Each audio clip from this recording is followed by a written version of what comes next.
SPD, mahasiswa PPG dalam jabatan Angkatan 1 tahun 2021 Universitas Khairul Ternate. Saat ini saya sedang mengikuti uji kinerja UKM PPG tahun 2021.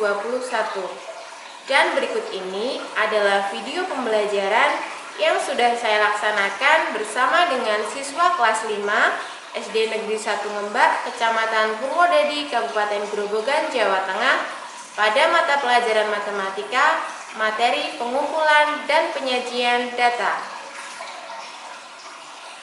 Assalamualaikum warahmatullahi wabarakatuh. Waalaikumsalam warahmatullahi wabarakatuh. Selamat pagi anak-anak. Pagi. Bagaimana kabar kalian hari ini? Baik. Alhamdulillah kita semuanya sehat semua ya. Ingat, karena ini masih dalam kondisi pandemi COVID-19, selalu terapkan protokol kesehatan. Nah, sebelum kita belajar, mari kita awali dulu dengan berdoa. Silakan untuk ketua kelas memimpin berdoa teman-temannya. Siap, gerak. Berdoa mulai. Selesai. Beri salam pada Bu Guru. Untuk menambah jiwa nasionalisme anak-anak, mari kita menyanyikan lagu nasional yang berjudul Dari Sabang Sampai Merauke. Nyanyikan dengan semangat agar kalian semakin semangat ya.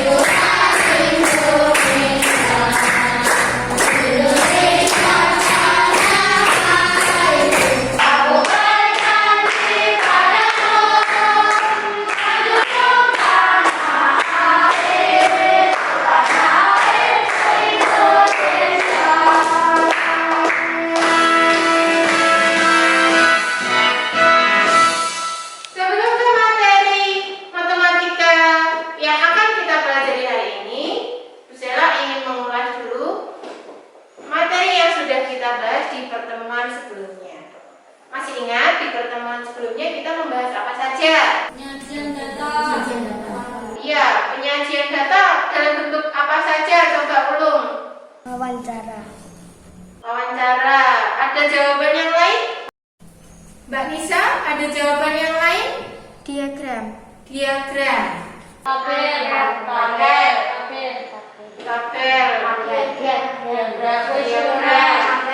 Kuesioner. Oke.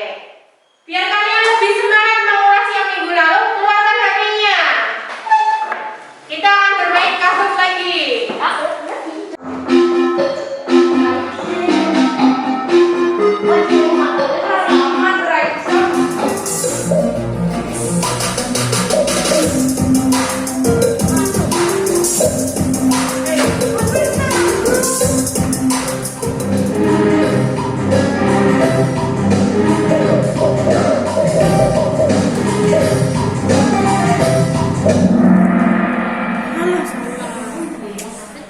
Baik, hari ini kita akan belajar tentang penyajian data. Tetapi sebelum itu, kita simak dulu video yang akan Busela tampilkan dalam layar. Disimak baik-baik ya. Nanti tugasnya kalian menganalisis dalam video itu ada tidak penayangan tentang penyajian data. Disimak ya. Ketimpangan ekonomi penduduk Indonesia atau biasa disebut sebagai Gini ratio di masa pandemi COVID-19 tahun 2020 meningkat. Saat pandemi seperti ini, Gini ratio adalah salah satu parameter yang penting yang harus diperhatikan untuk mengurangi dampak dari pasca pandemi. Dan krisis pandemi kali ini sangat berbeda dengan krisis moneter sebelumnya. Kali ini, UMKM dan juga rakyat kecil yang paling terpukul secara finansial. Karena itulah, angka kemiskinan Indonesia naik akibat pandemi.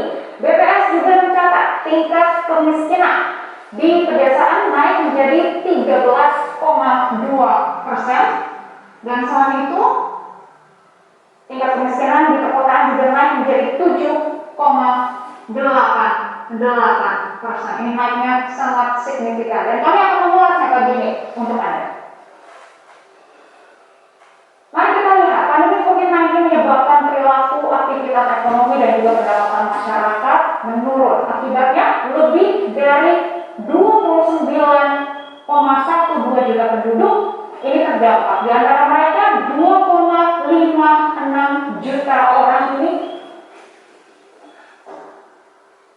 menganggur, dan Anda bisa melihat ini naik sebesar 7,07% karena pandemi. Dan sementara itu ada 24 juta penduduk harus bekerja dengan pengurangan jam kerja dan upah. Dan mari kita lihat bersama, di masa pandemi ini kita mempunyai data dari tahun 2017 hingga tahun 2020. Ini adalah jumlah penduduk miskin di Indonesia. Pada tahun 2019, jumlah penduduk miskin di Indonesia sempat single digit atau di kisaran 9%. Anda bisa melihat ini adalah titik yang paling rendah di masa tahun 2019, yaitu adalah 24,79 juta penduduk miskin di Indonesia, dan ini persentasenya sudah menurun menjadi single digit 9,22%. Tetapi pandemi COVID-19 melanda dunia. Kita bisa melihat ini adalah titik poin di mana pandemi masuk ke Indonesia, dan ini sudah mulai meningkat dari tahun 2019 ke tahun 2020. Penduduk miskin Indonesia menjadi 26,42 juta, dan tetapi persentasenya ini masih di bawah 10%, 9,78%. Tapi data terakhir September 2020, penduduk miskin Indonesia sudah di angka pucuknya, yaitu adalah 27,5 juta penduduk miskin Indonesia, dan persentasenya ini sudah mencapai 10,19%.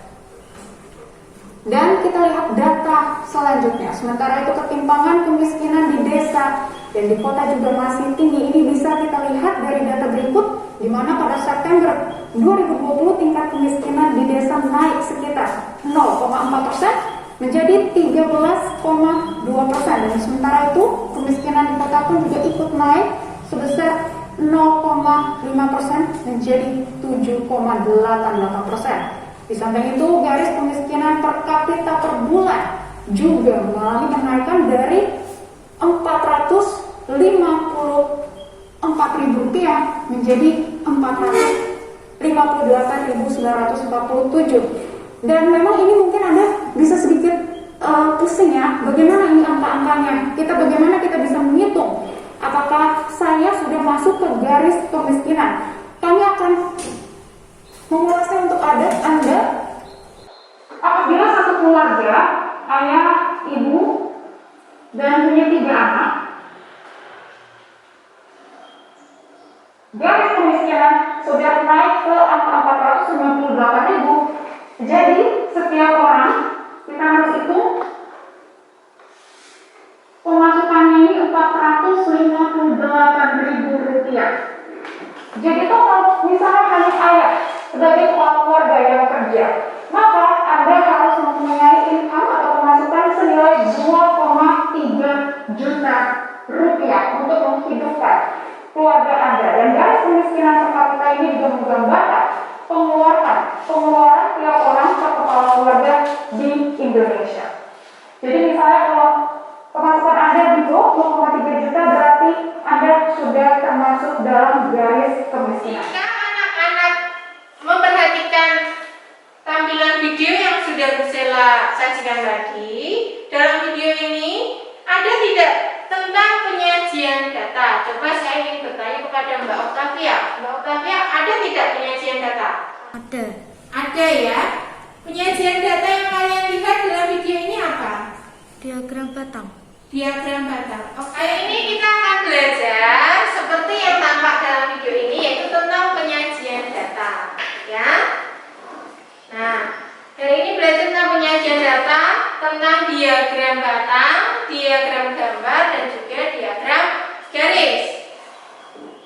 Nah, saya mengulang, penyajian pengujian data itu adalah salah satu kegiatan dalam pembuatan laporan hasil penelitian yang telah dilakukan agar data yang telah dikumpulkan dapat dipahami dan dianalisis sesuai dengan tujuan yang diingatkan.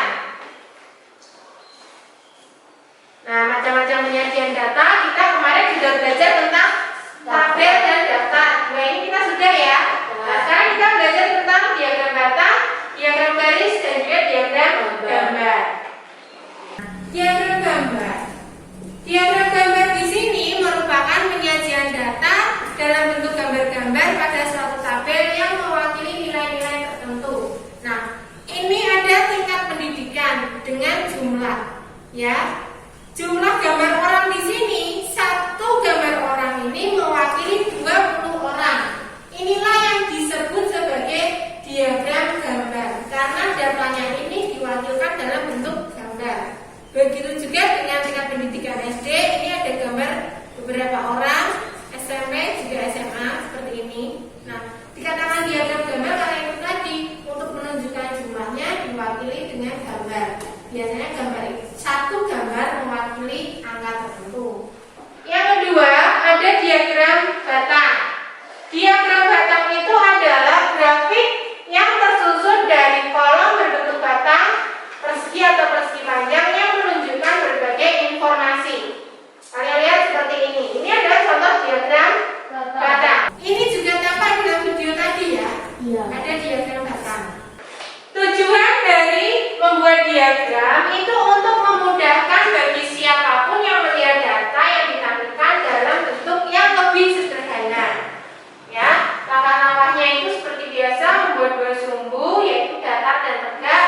Dalam sumbu datar biasanya ditulis bilangan frekuensinya. Dalam pembagian skalanya pada masing-masing sumbu tidak selalu mengambil skala yang sama. Lalu masing-masing nama kategori untuk batangnya merupakan 4 persegi panjang sebagai frekuensi. Lebar batang antara nama kategori harus sama. Jarak antara batang yang satu dengan batang yang lainnya juga harus sama. Selanjutnya masing-masing batang tersebut diberi warna yang sama atau diakhiri dengan corak yang sama. Selanjutnya ada diagram garis ya. Diagram garis ini berisi garis atau plot yang menghubungkan titik-titik data dan menunjukkan kuantitas dari data tersebut. Diagram garis digambarkan seperti ini. Sebenarnya kalau kalian teliti, tadi dalam video juga ada tampilan diagram garis dong di awal-awal. Ya, karena membuat diagram garis hampir sama dengan pembuatan diagram batang, tetapi bedanya ketika kita membuat diagram garis itu nanti kita cukup menghubungkan titik-titiknya dengan garis. Jadi kita lihat, misalkan data tahun 2020, kemudian dengan jumlah tertentu, tidak kita buat garis batangnya, tetapi tinggal kita tarik garis putus-putus, lalu tentukan perpotongannya, kemudian kasih titik. Nah, dari titik-titik per tahun itu nanti kalian tarik garis dan jadilah diagram garis seperti ini, ya. Sampai di sini tentang pembuatan diagram batang, garis dan juga diagram gambar. Ada yang belum jelas? Sudah? Selanjutnya, mari kita berproyek. Ya, mari kita berproyek. Dalam pembelajaran kali ini, saya meminta anak-anak membagi jadi 4 kelompok. Ya, dengan tugas 2 kelompok mencari data tinggi badan teman kalian, 2 kelompok mencari data berat badan teman kalian. Akan kalian mengkondisikan kelompok kalian ya, nanti akan saya bagikan LKPD dan juga handphonenya agar kalian bisa mengumpulkan data yang dibutuhkan. Ya, nanti kumpulkan data tinggi badan dan berat badan, lalu buatlah dalam bentuk diagram batang dan juga diagram garis. Siap anak-anak? Suaranya mana ya?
Silakan jelaskan hasil.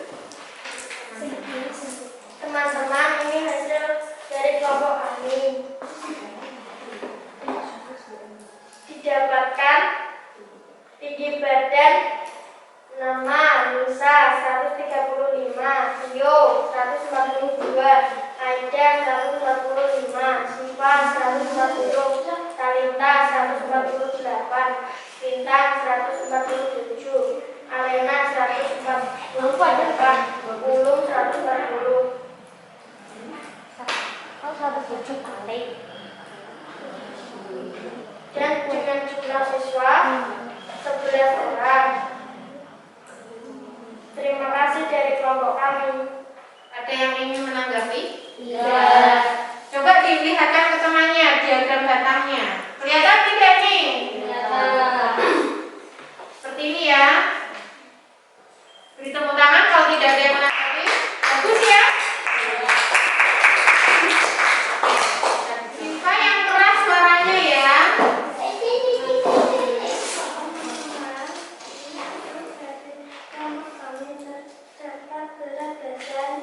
Nama Lintang 30. Satuannya apa? Kalau berat badan satuannya apa? Kilo. Nah, 30 kilogram. Okta 29 kilogram. Dari 50 kilogram. Adi 35 kilogram. Rio 33 kilogram. Nena 44 kilogram. Lisa 27 kilogram. Aida 27 kilogram. Ulum 28 kilogram. Siva 30 kilogram. Coba lihatkan semuanya. Seperti ini.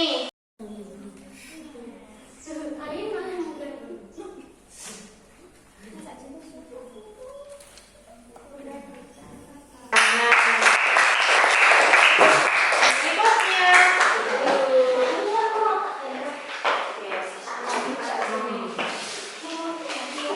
Teman-teman, ini hasil dari kelompok kami.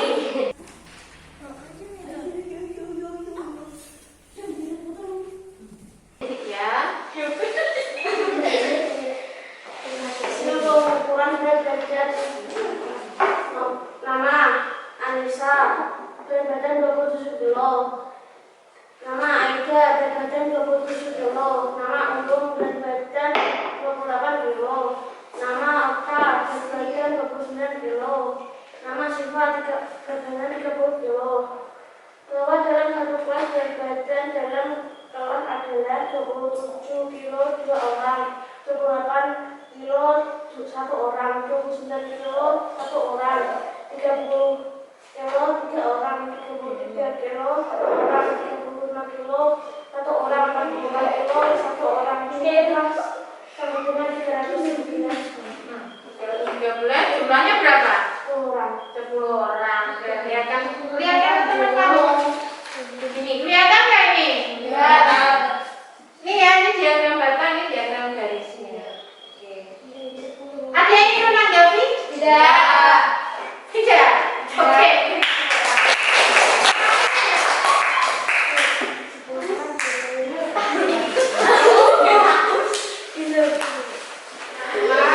Ini hasil dari kelompok kami.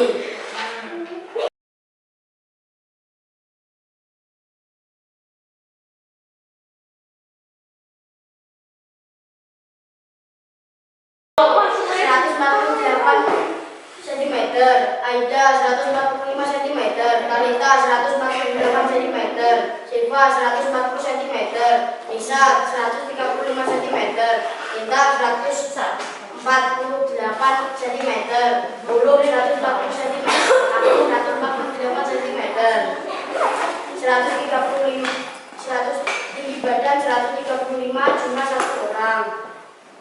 Tinggi badan 140 cuma 2 orang, tinggi badan 145 1 orang, 148 4 orang, jumlah 8. Beri tepuk tangan dulu. Oke, tadi 4 kelompok sudah memaparkan hasil diskusinya ya. Tadi perintahnya kita akan membuat diagram batang dan juga diagram garis untuk data yang sudah kalian kumpulkan. Tadi saya menemukan kelompoknya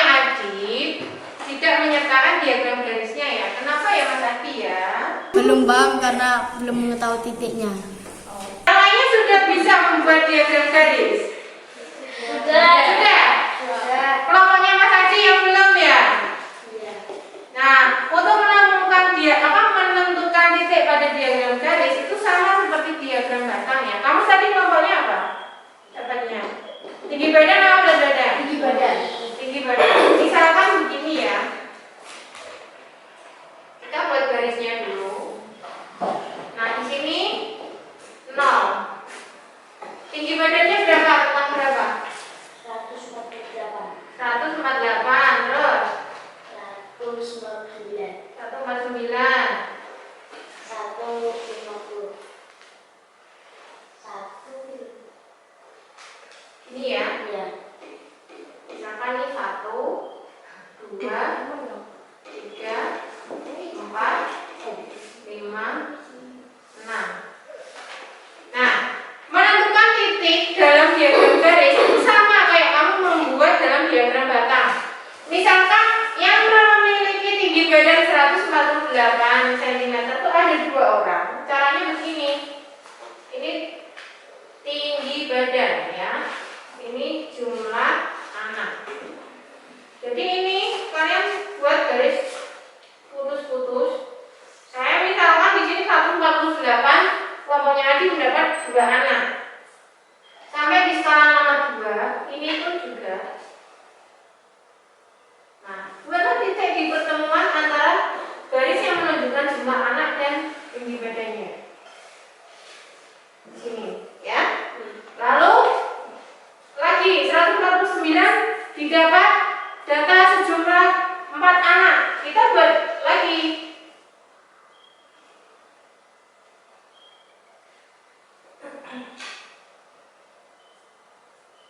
Nah, di sini 4 anak, 2 anak, 4 anak, 150. Kita dapatkan 3 anak.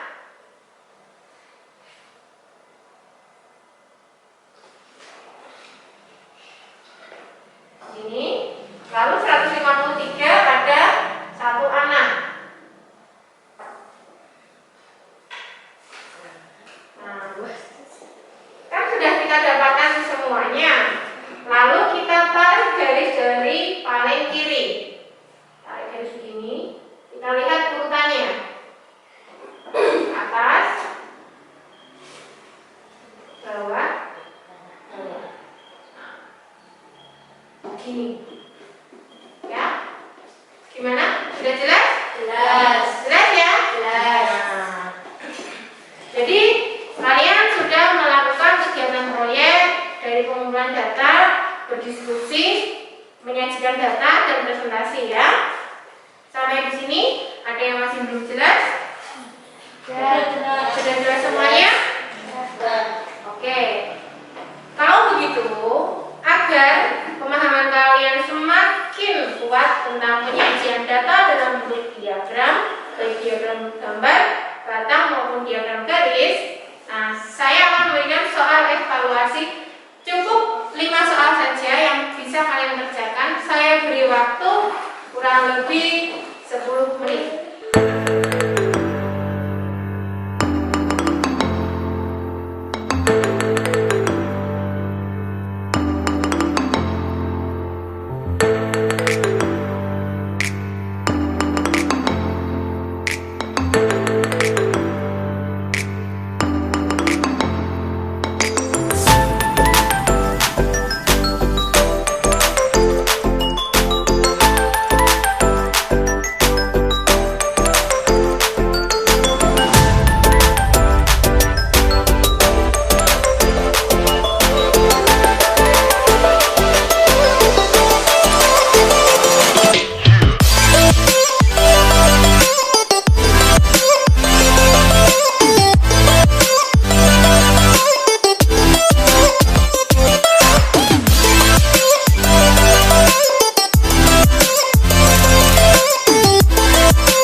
tadi bisa kita simpulkan bahwa penyajian data itu bisa dapat berupa apa?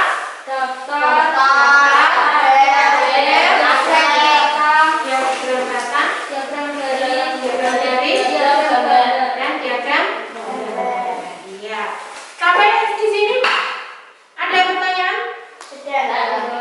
Tidak. Oke, berarti sudah jelas semua ya dari yang sudah kita pelajari hari ini ya. Oke, pelajaran kita juga artinya sudah selesai ya. Bisa berkemas-kemas ya. Ketua kelas bisa memimpin berdoa sebelum pulang. Siap, gerak, berdoa mulai. Selesai. Salam pada Bu Guru. Selamat siang, Bu. Terima kasih, Bu. Selamat siang, pulang dengan hati-hati dan jangan ngebut naik sepedanya.